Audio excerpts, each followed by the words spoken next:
Do more with less. You can easily double your capacity to supervise remotely at no significant extra cost. At the top right, click on your name to display your account menu. Select Admin. When you sign up, you become the account holder and control all usage of the account. By default, you are the admin. You can add users, manage operators, and view their activity. You are also the default operator.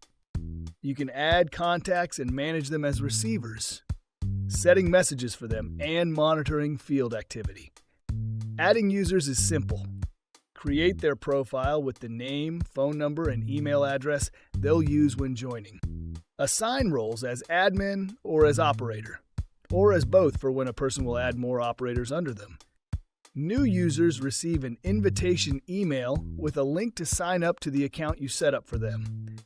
Sig2 is designed to be flexible to grow within your organization to use as it best fits the needs of your operation.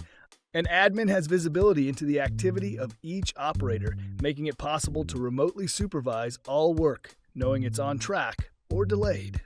Next, we'll go over tips and best practices for efficient communication in the field.